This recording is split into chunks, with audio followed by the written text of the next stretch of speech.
नमस्कार दोस्तों, सबसे पहले आप सभी मित्रों को और आपके ज़रिए आपके सभी दर्शकों को स्वतंत्रता दिवस की बहुत बहुत शुभकामनाएं। आज स्वतंत्रता दिवस पर एक वीडियो जो है हमने देखा है और वो वीडियो मैं आपको सुना रहा हूँ। ये वीडियो जो है भारतीय जनता पार्टी के राष्ट्रीय प्रवक्ता सुधांशु त्रिवेदी जी हैं, जिनकी आवाज़ आप पहचान सकते हैं, और ये वीडियो मैं अभी आपके लिए एक बार चलाऊंगा। दुख ये हो गया है कि हम अपनी भारतीय भाषाओं के मूल को भूलकर अच्छी सामान्य हिंदी प्रयोग करो का मतलब अंग्रेजी मिक्स हिंदी प्रयोग करो, उसकी वजह से समस्या है। अन्यथा हम दूसरी भाषाओं के निकट रहे। और आज स्थिति है कि 75 साल के बाद भी एक सरकार ऐसी है जो कहती है हम वो योजना लाएंगे कि गरीब के बच्चे भी फर्राटे से अंग्रेजी बोल पाएंगे। ये मानसिकता से बदलने की जरूरत है। फर्राटे से अंग्रेजी बोलकर ही इस देश में कोई व्यक्ति उन्नति कर पाएगा।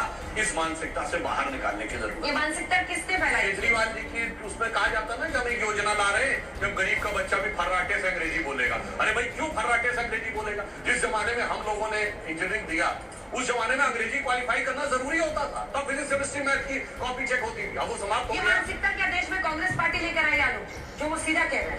देखिए, मुझे ये भारतीय जनता पार्टी के राष्ट्रीय प्रवक्ता और सांसद सुधांशु त्रिवेदी जी हैं, और इनका विरोध ये है कि अरविंद केजरीवाल जी ने दिल्ली के अंदर एक योजना शुरू की थी जिसके अंदर सरकार की टैगलाइन ये है कि अब गरीब का बच्चा भी फर्राटेदार अंग्रेजी बोलेगा। और भारतीय जनता पार्टी का एतराज़ ये है कि भाई क्यों गरीब का बच्चा क्यों फर्राटेदार अंग्रेजी बोलेगा।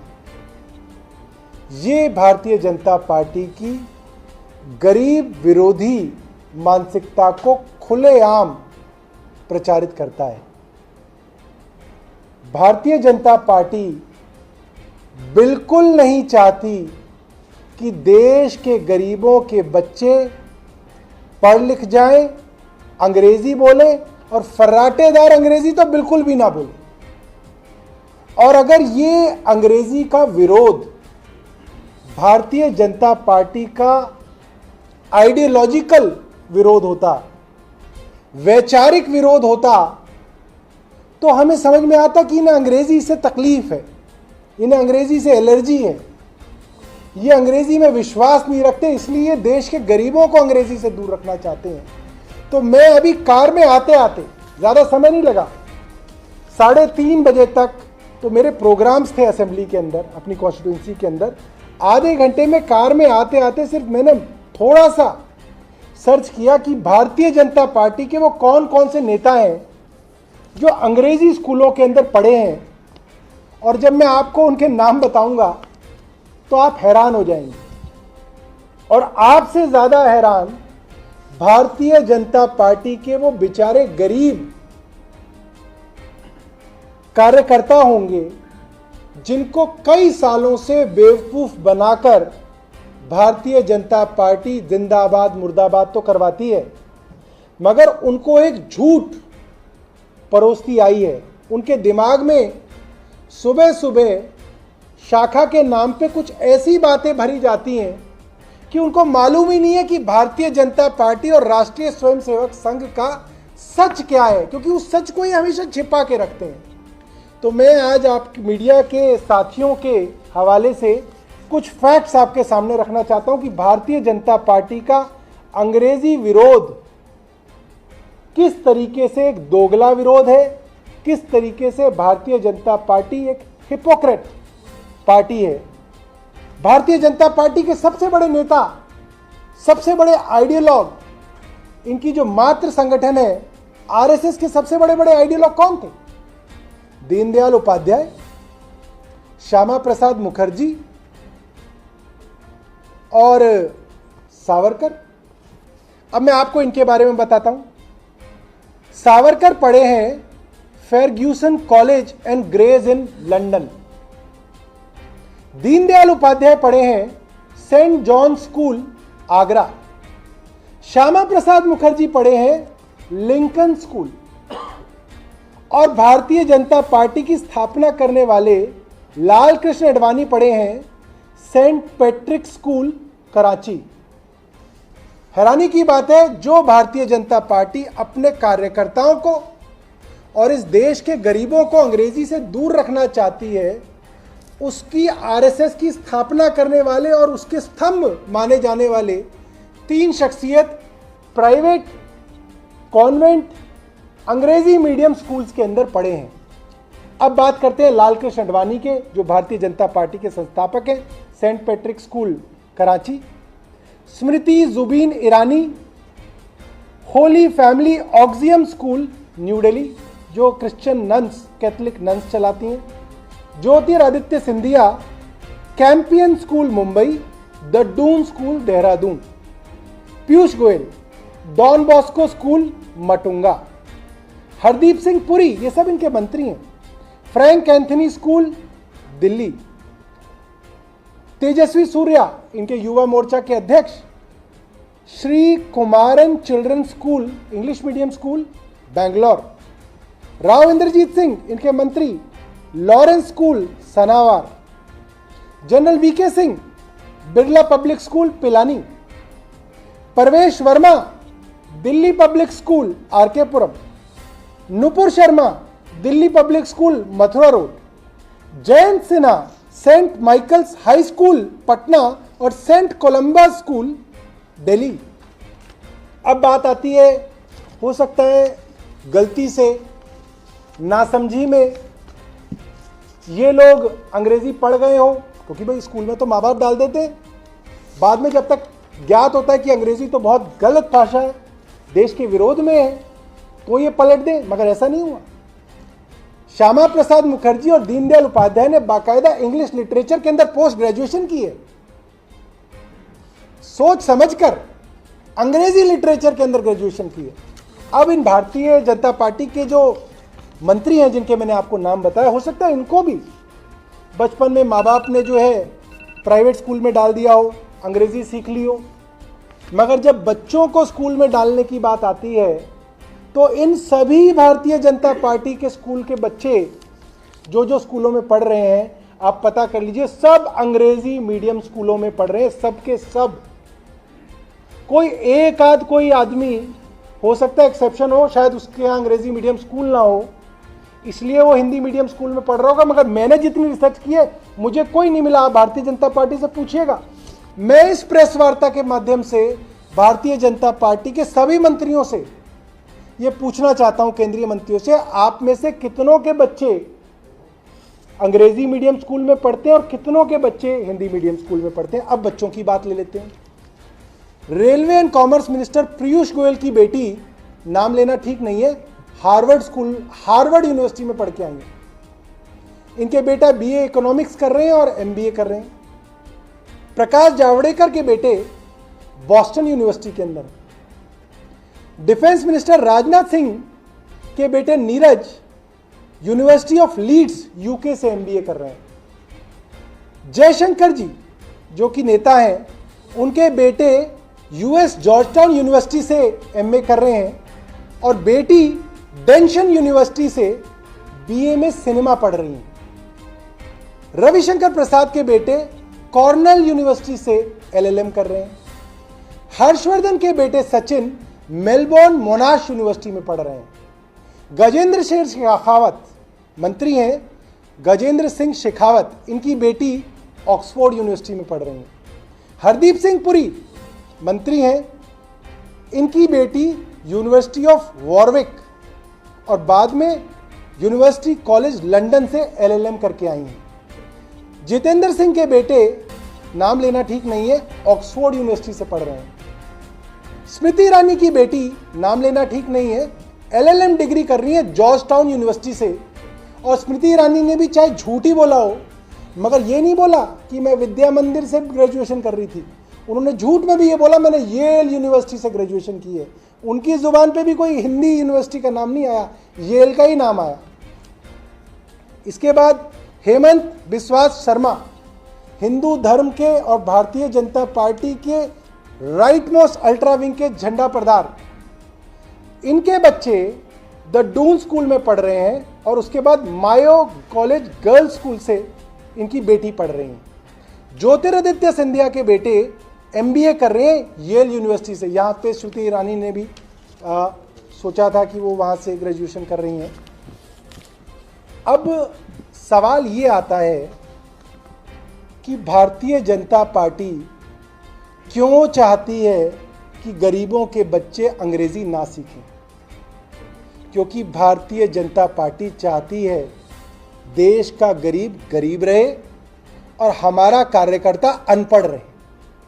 ये भारतीय जनता पार्टी अपने कार्यकर्ताओं की भी सगी नहीं है, क्योंकि ये भारतीय जनता पार्टी अपने कार्यकर्ताओं को भी बेवकूफ बनाती है कि भैया अपने बच्चों को शिशु मंदिर में पढ़ाओ, अपने बच्चों को हिंदी मीडियम में पढ़ाओ, अपने बच्चों को संस्कृत सिखाओ, और ये अपने बच्चों को फॉरेन यूनिवर्सिटी से डिग्री दिलवाते हैं, अंग्रेजी और कॉन्वेंट स्कूलों के अंदर पढ़ाते हैं। इनके बच्चे फर्राटेदार अंग्रेजी बोलें और गरीबों के बच्चे सिर्फ दंगा फैलाने के लिए बेरोजगार सड़कों पे घूमे। ये भारतीय जनता पार्टी की पूरे देश के खिलाफ साजिश है और अपने कार्यकर्ताओं के खिलाफ साजिश है। और इसीलिए अरविंद केजरीवाल जी कहते हैं देश में दो विचारधाराएं ऐसी हैं जिन्होंने देश को बर्बाद कर दिया। एक परिवारवाद, जिसका जिक्र आज प्रधानमंत्री जी ने अपने भाषण में किया, मगर दोस्तवाद का जिक्र नहीं किया कि सारा देश का पैसा, सारा देश की मलाई अपने दोस्तों के लिए जो है अलग कर दी जाए, और गरीबों के बच्चे आज अगर सरकारी स्कूलों में पढ़ भी रहे हैं तो वो सरकारी स्कूल बंद कर दिए जाएं, उनमें फीस लगा दी जाए, जो भारतीय जनता पार्टी ने अपने कई राज्यों में ऑलरेडी लगा रखी है। हरियाणा के अंदर अगर आप अपने बच्चे को सरकारी स्कूल में पढ़ाएंगे तो आपको 500 रुपये महीना देना पड़ रहा है। इसी तरीके से गरीबों का इलाज भारतीय जनता पार्टी चाहती है कि वो इलाज सरकारी अस्पतालों में बंद हो जाए। जितनी भी गरीबों को वेलफेयर स्कीम्स दी जा रही है, भारतीय जनता पार्टी चाहती है कि वो बंद कर दे। और आखिरी में मैं अपने देश के सबसे गरीब और पिछड़े लोगों को एक बात याद दिलाना चाहता हूं। बाबा साहब भीमराव अंबेडकर भी ये बात कह के गए, ये बात बता के गए हैं इस देश के गरीबों को। मैं आपको पढ़ दूं। Baba Saheb Ambedkar wanted to promote English for greater upward social mobility. English not only helps in increasing access to education, access to knowledge, but also employment opportunities. Baba Sahab Ambedkar ने भी कहा सोशल मोबिलिटी, आप समाज के उच्च वर्ग में उठ बैठ सको, इज्जत से सर ऊंचा करके उनके साथ बातचीत कर सको, इसके लिए बहुत ज़रूरी है कि उच्च स्तर के मान लीजिए, हायर इनकम ग्रुप के मान लीजिए, बड़े बड़े होटलों के अंदर खाने पीने वाले लोग मान लीजिए, बड़े बड़े जगहों पे काम करने वाले लोग मान लीजिए, सब लोग आप बात करके देखिए वो अंग्रेजी में बात करते हैं। और एक गरीब आदमी के बच्चे को अगर अंग्रेजी ना आती हो तो उसका कॉन्फिडेंस उसी वक्त ही डाउन हो जाता है, चाहे उसको आता कुछ भी हो। मगर नॉलेज की बात तो बाद में आती है, पहले तो अंग्रेजी में ही गरीब के बच्चे को मार दिया जाता है। और इसीलिए जब अरविंद केजरीवाल जी दिल्ली सरकार में उन बच्चों से मिले जिन्होंने दिल्ली सरकार के सरकारी स्कूलों को पास करके आईआईटी के अंदर एडमिशन लिया, तो उन्होंने अरविंद केजरीवाल जी को कहा कि सर हमारी पढ़ाई तो बहुत अच्छी होती है मगर हमारी अंग्रेजी कमज़ोर रह जाती है, जिसका खामियाजा जब वो उस कॉलेज में पहुंचते हैं, नौकरियों में पहुंचते हैं, मल्टीनेशनल कंपनीज में पहुंचते हैं तो उनको उठाना पड़ता है। ये दर्द भारतीय जनता पार्टी नहीं जानती। और क्यों नहीं जानती? क्योंकि उनके बच्चे पढ़ते ही नहीं है सरकारी स्कूलों में, उनके बच्चे पढ़ते ही नहीं हिंदी मीडियम स्कूलों के अंदर। वे चाहते हैं कि गरीब का बच्चा अनपढ़ रहे, अंग्रेजी से दूर रहे, गरीब रहे और बेरोजगार रहे, तभी दंगे करेगा। बहुत बहुत धन्यवाद।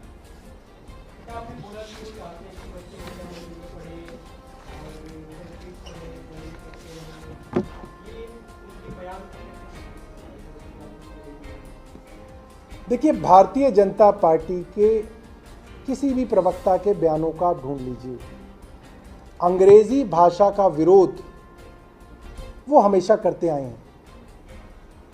वो इस चीज़ को दिखाना चाहते हैं जैसे हिंदी भाषा और भारतीय संस्कृति के ठेकेदार भारतीय जनता पार्टी वाले हैं, और इसीलिए झूठ का एक चोगा ओढ़ के घूमते हैं और उस चोगे को ही सारी दुनिया को दिखाते हैं, ताकि सब लोगों को ऐसा लगे कि सब कुछ जो है अंग्रेजी के विरोध में ही किया जाए, जबकि ये गलत है। भारतीय जनता पार्टी अपने परिवार के बच्चों को अंग्रेजी मीडियम स्कूल में पढ़ाती है। ये बात आप कहीं पे भी पता कर लीजिए, किसी भी नेता के आगे आप माइक लगा दीजिए, वो आपको बता देगा कि उनके बच्चे कहाँ पढ़ते हैं। कार्यक्रम हुआ जिसमें कैब चलाने की ट्रेनिंग महिलाओं को दी जानी है, और कार्यक्रम परिवहन मंत्रालय का आयोजन कर रहा है। उसमें एलजी पहुंचे, सांसद गौतम गंभीर पहुंचे, लेकिन आपके मंत्री कैलाश गहलोत या मुख्यमंत्री केजरीवाल की आपको फोटो थी, क्या कोई निमंत्रण आया था आप लोग को? योजना दिल्ली सरकार ने शुरू की। देखिए, मुझे ऐसा लगता है कि एलजी साहब अभी नए एलजी बने हैं, उनके अंदर बहुत सारी उत्सुकता है चीज़ों को जानने की, और उनको जाननी भी चाहिए। समस्या सिर्फ दिल्ली वालों की ये है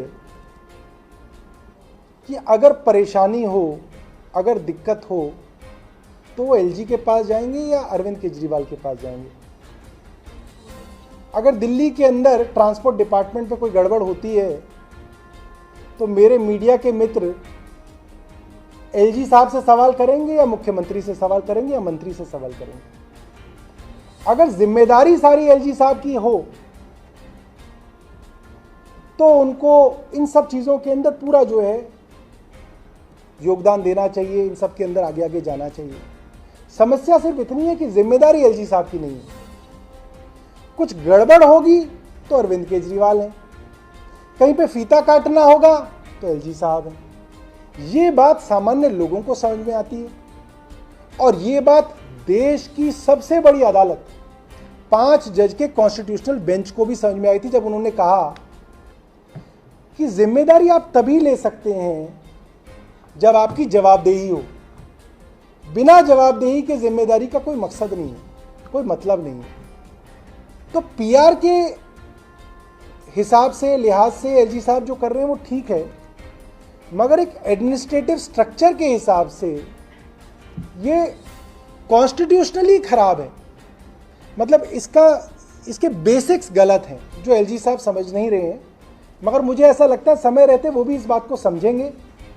नए नए पद की उत्सुकता होती है, नए नए पद का आदमी को शौक होता है, उसके अंदर कई चीज़ों के अंदर आप लोग जाते हैं, एलजी साहब भी जा रहे हैं। मगर मुझे लगता है समय रहते एलजी साहब भी इस बात को समझेंगे कि मंत्रियों का काम मंत्री करें, मुख्यमंत्री का काम मुख्यमंत्री करें, एलजी साहब का काम एलजी साहब करें।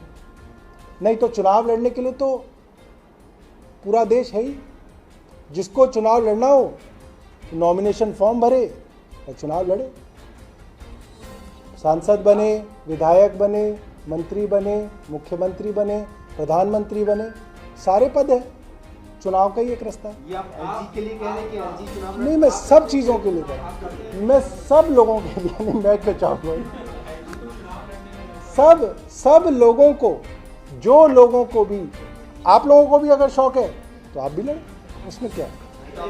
हमारे यहाँ से कई पत्रकारों ने लड़ा। आप सरकार की राजनीति से आम आदमी पार्टी के नजरिए से ये जानना चाहते हैं कि क्या आप इस तरह से इशारा कर रहे हैं कि चुनाव लड़ना चाहिए? मैं जो है, मैं तो अपनी पार्टी का न्योता दे सकता हूँ, मैं कैसे किसी और पार्टी का दे सकता हूँ। हमारी पार्टी के अंदर कोई आना चाहेगा तो हम उसका इंटरव्यू वगैरह लेंगे, कैंडिडेट ठीक लगेगा तो टिकट देंगे।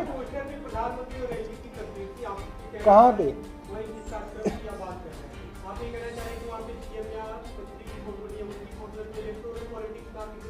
नहीं, ये बात मैं नहीं कह रहा, ये बात आप कह रहे हैं, और आप कह रहे हैं कि क्या मैं भी ये बात कह रहा हूँ, तो मैं भी यही बात कह रहा हूँ।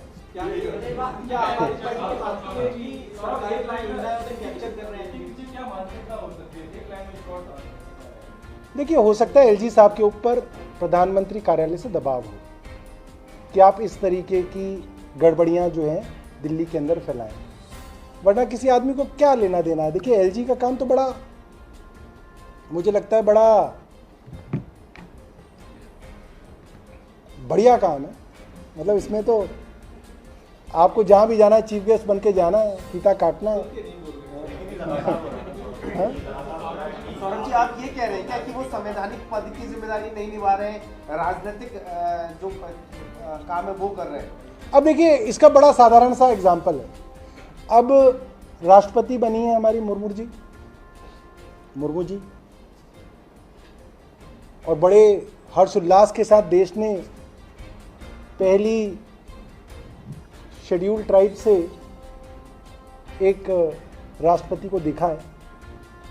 अब आप फर्ज कीजिए कि सेंट्रल गवर्नमेंट का कोई प्रोग्राम है और उसके अंदर जो है राष्ट्रपति जाना शुरू कर दें और प्रधानमंत्री को बुलाना ही बंद कर दें, प्रधानमंत्री की तस्वीर ही लगाना बंद कर दें, तो आप समझिए ये तो हर जगह हो सकता है। तो क्या देश वाले इस चीज़ को एक्सेप्ट करेंगे? क्योंकि लोगों ने तो वोट दे के प्रधानमंत्री को चुना है। यही हमारी संवैधानिक व्यवस्था है और संवैधानिक व्यवस्था का पालन करना हम सबका कर्तव्य है। एक सवाल मेरे दिल पर आते हैं। 2024 के चुनाव होने हैं और आज अगर मुख्यमंत्री की स्पीच सुनेंगे तो आप मुख्यमंत्री दिल्ली की बात ना करके देश की बात कर रहे हैं। और मोदी जी ने प्रेस कॉन्फ्रेंस की उन्होंने ये कहा कि देश के लिए ब्लूप्रिंट तैयार कर दिया है, मोदी की चर्चा करें। तो क्या ये मान लिया जाए कि आम आदमी पार्टी खुलकर और देश की राजनीति प्रधानमंत्री के तौर पर चेहरा अरविंद केजरीवाल का होगा, खुल के सामने आ रही है? आम आदमी पार्टी जिस राज्य के अंदर विस्तार कर रही है, लोगों से मिलती है, देश के हर कोने में, आसाम और त्रिपुरा से लेकर केरल तक, केरल से लेकर जम्मू कश्मीर तक, जम्मू कश्मीर से लेकर गुजरात तक, हर आदमी जो हमें मिलता है वो कहता है कि आपने दिल्ली में बहुत अच्छा काम किया है, जैसा काम आपने दिल्ली के स्कूलों में किया है, अस्पतालों में किया है, वो काम हमारे राज्य में भी होना चाहिए। तो हमें भी ऐसा लगता है कि इतना अच्छा काम जो दिल्ली में हो रहा है वो हर राज्य में होना चाहिए। और अगर देश के प्रधानमंत्री दिल्ली के साथ कदम से कदम मिला के ये सारी चीज़ें जो हैं पूरे देश के अंदर लेके आए तो पूरे देश को फ़ायदा होगा। सौरभ जी, आज बीजेपी सांसद जो कार्यक्रम में मौजूद थे उनका कहना था कि बेरोजगारी जो मामला होता है, आज़ादी और गुलामी का फर्क उनको जानना चाहिए। आज़ादी का मतलब होता है रोजगार, गुलामी मुफ्त बन।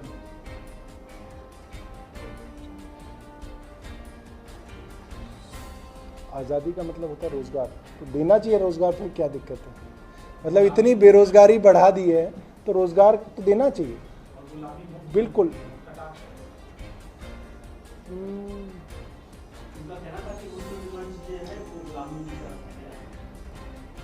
मुफ्त में मिलने वाली चीज़ें गुलामी है। तो अंग्रेज़ क्या क्या चीज़ें मुफ्त देते थे? मुझे तो नहीं याद कि अंग्रेज़ों के समय में सब कुछ मुफ्त होता था। फिर तो अगर डंडे ही पिटते थे मुफ्त में। मुझे नहीं पता गौतम गंभीर किस देश के अंदर की बात कर रहे हैं, मगर अगर अंग्रेज़ भी मुफ्त शिक्षा, मुफ्त इलाज, मुफ्त बिजली, मुफ्त पानी और लोगों को नौकरियां दे रहे होते तो अंग्रेज़ों को कोई क्यों भगाता? तो बहुत बढ़िया रहता। ऐसा नहीं है। ये देश की सरकार जो है चुनी इसलिए जाती है ताकि ये देश की सरकार देश के गरीबों का और देश के आम लोगों का कुछ काम करे। भारतीय जनता पार्टी को एक गलतफहमी हो गई है कि प्रधानमंत्री जो बात कहें देश उनकी बात स्वीकार कर लेगा। उनके कार्यकर्ता तो उनकी बात को स्वीकार कर सकते हैं, मगर ये देश इस बात को बिल्कुल स्वीकार करने के लिए तैयार नहीं है कि अब भारत की सरकार गरीबों के लिए और आम लोगों के लिए कल्याणकारी चीज़ों को, कल्याणकारी सुविधाओं को, निःशुल्क दी गई सुविधाओं को बंद करे। ये देश इसके लिए बिल्कुल तैयार नहीं है। और मैं इस प्रेस कॉन्फ्रेंस के माध्यम से आपको बता रहा हूँ, आप इस चीज़ को नोट कर लीजिए। मोदी जी को जैसे किसानों के मामले में अपनी गलती माननी पड़ी, इस मामले में अपनी गलती माननी पड़ेगी।